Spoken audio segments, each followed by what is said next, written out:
welcome to mini episode 11 of Real Life Ghost Stories. How you do? Greetings from our little quarantine lair. We are currently in self-isolation. That makes it sound like we haven't washed for like a week or something disgusting. What, in our quarantine lair? Yeah. No, we're good. We're still washing, don't worry. But we are in self-isolation right now. And loads of people have been asking why. Because obviously the governmental advice in the UK is that you should only self-isolate if you are vulnerable. And Dan, unfortunately, is vulnerable. Oh, I'm actually over 70. He is over really 75 and has the secret to youth This is true. and everlasting life. No, Dan has a heart condition because people have been messaging me going, is Dan okay? Why are you in self-isolation? What's going on? Dan has a congenital heart disease. Oh, do you know, why am I speaking for you? You tell them what you have. You've pretty much done it. I have I have a genetic heart condition, which I've had since I was born, but I didn't know about it until a couple of years ago. No, a year ago. A couple of years ago, 2 years ago. 2 years ago. And yes, I would not be in a very good position if I were to catch this lovely virus that is doing the rounds. So I therefore am lucky enough to be able to work at home, and we are in isolation. Woo! Me for a long time, Emma for maybe slightly shorter. Yeah, hopefully slightly shorter, because I don't know if I'll do well for a long period of time in isolation. Stuck with me. Stuck with you. So we've got some listener stories for you today. Are you ready? Yes.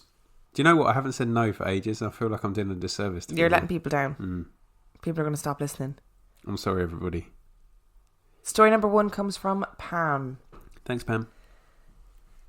I've had a few paranormal experiences in my life. Here are 2 of them that really stand out in my mind. My first one, and most notable one, was in a house I lived in with my parents and my siblings.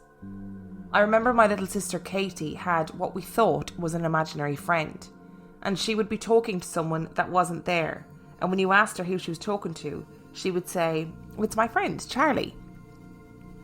She would be watching the TV, and I'd see her bat the air with her hands, saying, "Charlie, stop it, I'm watching the TV." One night I was babysitting Katie, and I heard on the baby monitor that Katie had gotten out of bed. I heard the baby gate open and could hear her running around on the landing. I went upstairs ready to tell her off, only to see that she was fast asleep and the baby gate was shut. Oh. The landing was also ice cold, and I got goosebumps all over my body when I went upstairs. And this was a regular thing when any of my family went upstairs. Other strange things happened. I remember one time my mum freaking out because she'd lost her wedding ring. She was so upset, and we turned the house upside down.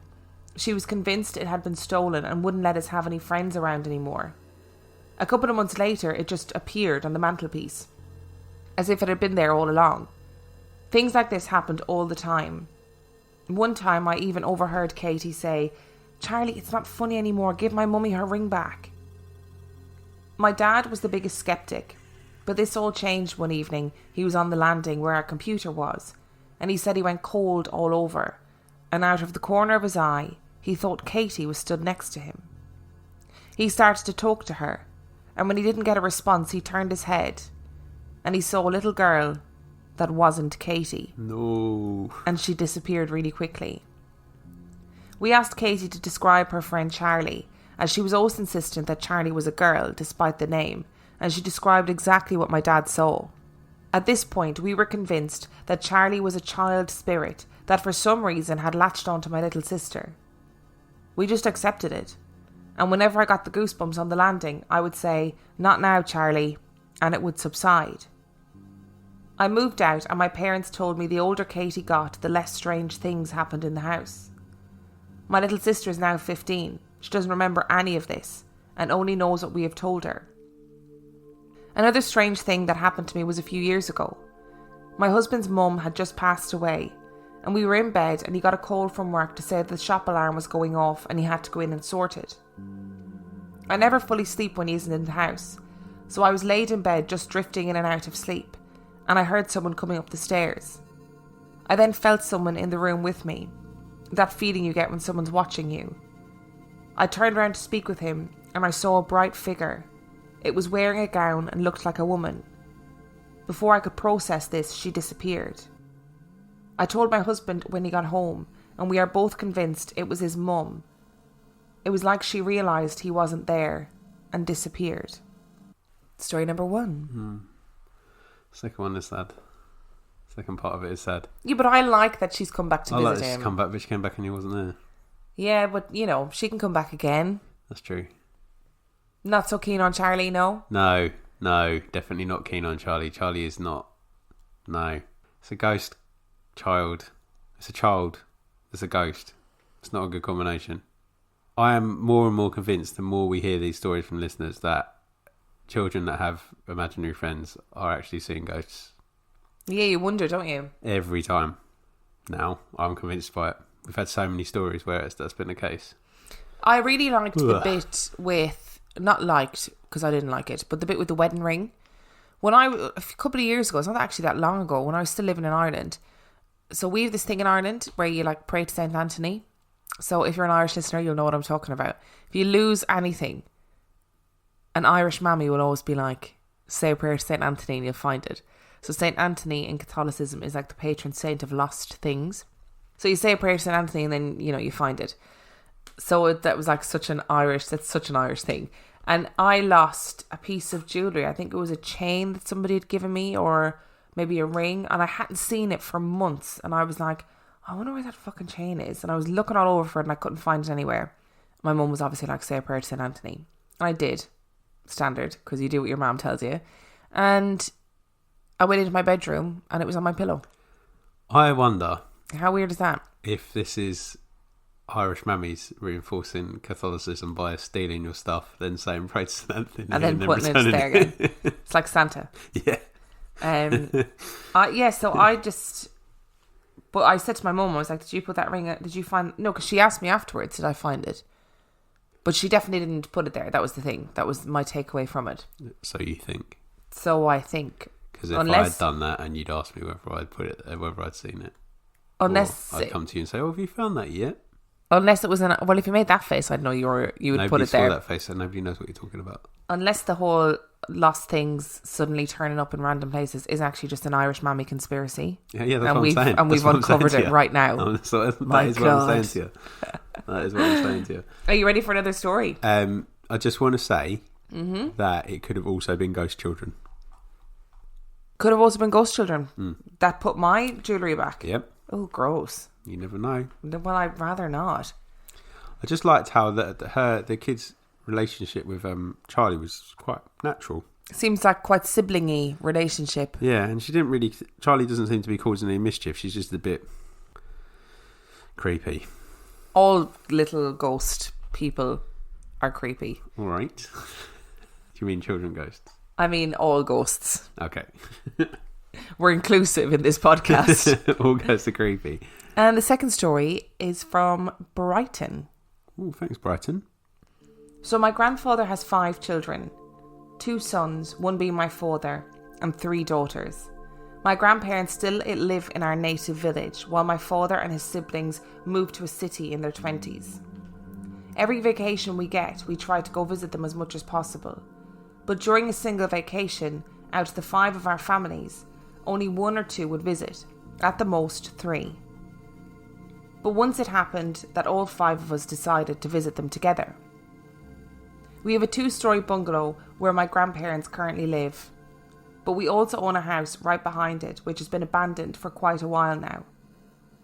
Now we all wouldn't be able to live there in that one house, so my uncle decided that we'll dust that abandoned house out and then some of us can stay there. My grandmother got furious at this notion and started yelling, saying that nobody should go into that wretched house, that it's haunted.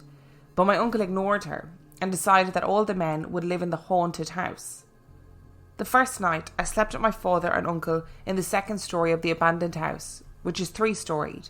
The house had no furnishings whatsoever, so we used to sleep on the floor. I was watching 2.5 Men on my mobile in the middle of the night, and I laughed out loud. My father woke up and he scolded me, saying, "Stop disturbing the others and go to sleep." So I pretended to sleep, and after I went back to sleep, I took my sheets and my pillow and went to the 3rd floor and continued to watch up there. No, bad move. The next morning, I felt suffocated, as if someone had their hair over my head. I tried removing it out of my face. As much as I tried, I wasn't able to breathe. And then I woke up. Now I'm an atheist. I don't believe in anything. So I thought it must have been a nightmare and I didn't take it too seriously. But it happened for the next 3 days. At this point, I was scared. And I'm a coward. So I moved to the second story, back with my father and my uncle. I selected a random Pink Floyd album and put my headphones to the highest volume and went to sleep. In the middle of the night, I felt someone tap me on my shoulder continuously. And as soon as I woke up and removed my headphones, I could hear a girl laughing and running down the stairs. Oh, get out. I could hear her footsteps. I was livid because I thought it must have been my little sister. And I ran after her to give her peace of my mind. I heard her open the back door and run out. Right outside the house is the yard, which now has overgrown trees and bushes. It has no lighting at all. So I could see a girl wearing white with long hair enter the trees, who was, to be frank, a little bit too tall to be my sister. But it didn't hit me back then. One look at those trees and bushes and I thought to myself, yeah, I'm not doing that. Sensible man. Thinking that I was up anyway, I might as well get myself something to eat. As soon as I entered the living room of the main house, surprise, surprise, my sister was fast asleep on the couch.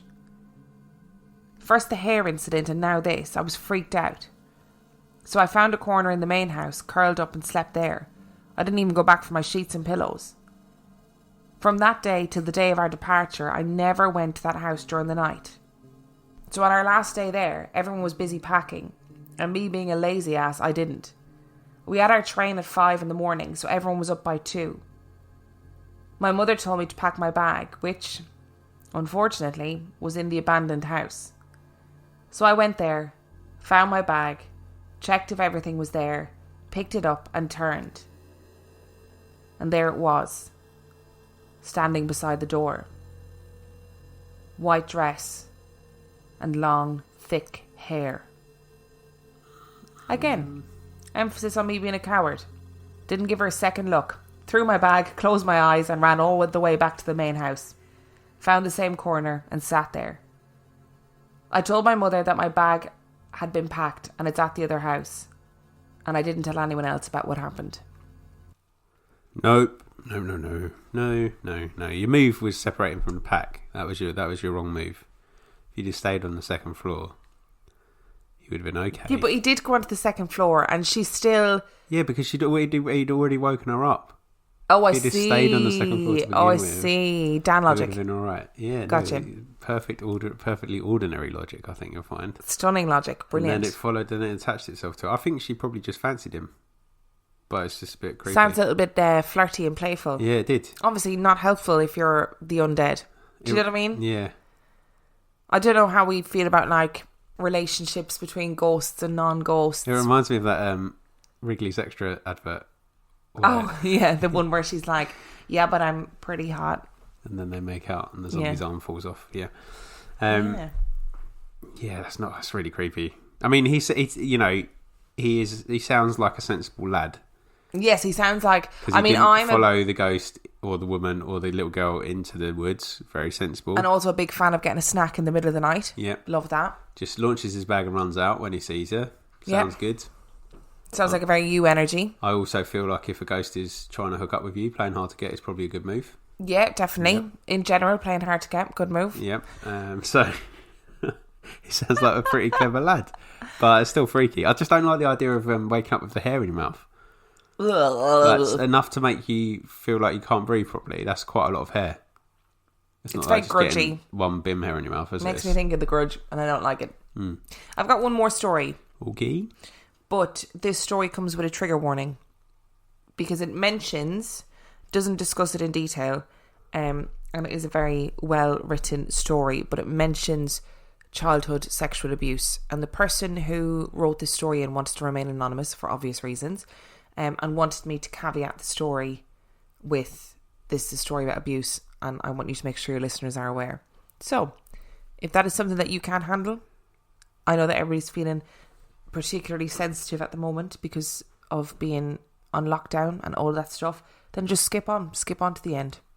You don't need to listen to it. But are you ready? No. So I've just started listening. I've been binging your show while on long drives because it keeps me awake out of fear and interest. And I started to think about if there's been any unexplained experiences in my life. So far, I can only think of one. But it's not really a ghost story. As a warning, I will mention childhood sexual abuse. There are no details about it, but it's mentioned. For context, I'm more of a skeptic than a believer. I'm not religious, but my father is a Baptist pastor. Growing up, my family never really discussed things like ghosts or demons, and my siblings and I weren't allowed to use things like Ouija boards or get palm readings or any sort of pagan or spiritual rituals. I also have 3 older siblings, a brother and 2 sisters. In here, I mainly describe them as the eldest sister and the chatty one. So being a pastor's kid, I spent a lot of time at church. One day, one of my sisters and I were wandering around the church before the service, trying not to be bored. We went into a room that was sort of like a lounge area used for the ladies' Bible studies.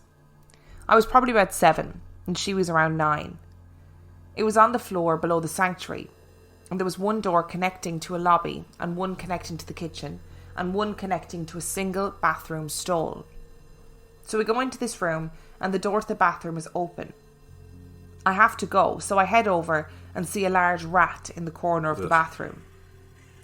I turn back to my sister and call her over. But when I turn back, I see the rat transform into a man. What? And suddenly there's also a young girl beside him. The girl is older than me, but still young. Both of them look familiar, but I can't quite figure out how it is that I know them.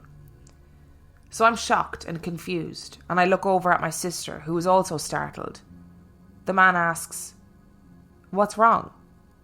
And I sort of stutter out, Well, there was a rat in here? He says, "Oh, well, that's not good. We'll help you look for it." The man and the girl start looking around the bathroom on their hands and knees, and my sister and I exchange a glance. So we also get down there and start looking for the rat.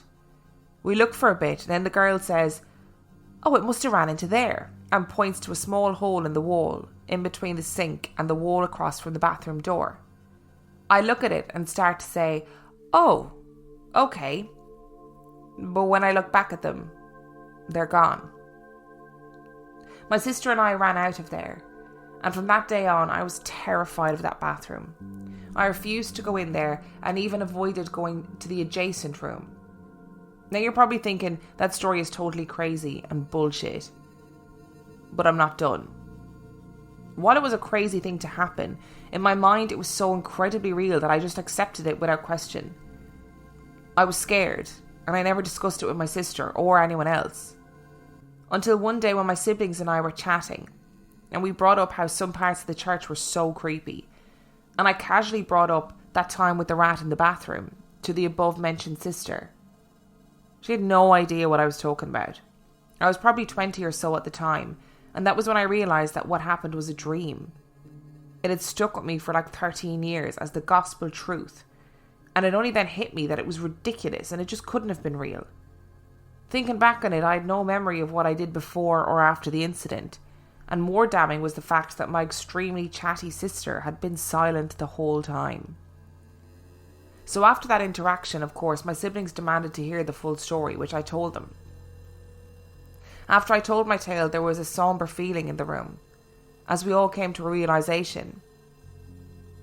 My eldest sister, not the one in the story, said, "I know who the girl was. It was me." That sister had been abused as a child by a deacon in my father's church. What's more, one of the places that it had happened commonly was in the church bathrooms. The memories were repressed, and we all knew nothing about it until I was 16. I remember 16 exactly because it was on my sweet 16th that my eldest sister read the diary of another one and saw the passage about the deacon. That unearthed a lot of stuff buried down in my eldest sister, and what happened from then was a very upsetting turn of events. But thankfully, my family has stuck together through it all. So after that revelation, I'm sure that man was the deacon. Now when I think about the dream, I see his face, but that might be just because of the suggestion that it was. Anyway, the conversation continues forward, We start discussing how maybe our dreams can have a greater meaning. At this point, my other sister, the chatty one, says, I had one like that too. Every year on Christmas Eve, we have a Christmas Eve service, and a big part at the end is standing in a circle around the room holding hands, turning off the lights and singing Silent Night. In the dream, my chatty sister was standing at the back of the sanctuary in the circle. Everyone was dressed all in white. She saw my dad at the front near the pulpit, my mum was next to her, my brother was in one corner and I was in another. All of us had candles lit. Then she saw our eldest sister. She was standing alone in a door near the front of the sanctuary. The door leads to a stairs into the lobby, which was adjacent to the room in my dream. She was in all black, and if I remember correctly, she was trying to say something, but my sister just couldn't hear her. Hearing this gave us all a chill, and my eldest sister wondered if we as a family had been more open to the more spiritual side of things, could we have realised sooner? Anyway, I might have gotten some details wrong on my sister's dream. This conversation was about 4 or 5 years ago now, and right now we're getting ready to celebrate our wedding. So it's not exactly a good time to ask her about the dream. I know it isn't really paranormal, but it's something that has always left me wondering. Did we have the dreams because of something we saw, because of something we sensed, or was something greater trying to warn us? Nowadays I'm a scientist, and I'm hesitant to believe that it was some sort of premonition. But if I'd seen something, if after all I found out by now, why would I still not remember seeing it? All in all, I've learned to trust my gut. By the time I was in middle school, that deacon creeped me out, but I never said anything because he was such a close family friend. I'm still a skeptic on the paranormal side of things, but I'm a firm believer in bad vibes, and I listen to them now. Oh, that's an interesting story. Gives me the heebie-jeebies. For obvious reasons. Yeah, makes me cross. Not the story. The situation, yeah. Obviously. But I think families have like a greater connection than we understand. Definitely, especially if you've got close siblings. And I think we sense things. We sense when our siblings or our family members are going through something, even if we don't consciously know what it is we're sensing. So I think it was probably your child brain sensed something wasn't right with your sister, like she was going through something. But as we've said before, or as I've said before and you've listened, I do feel that not all of our dreams, but some of our dreams, I do feel like sometimes dreams are used as a medium to communicate things to us. Do you think so? Whether it's in the form of a premonition, or sometimes just to give us some kind of explanation or some kind of understanding of something, or to inform a wider picture. I think personally that that's the case, but I'm not saying that for every dream. I do still think we have batshit dreams that mean nothing. Yeah. But I do actually think it's a medium that's used.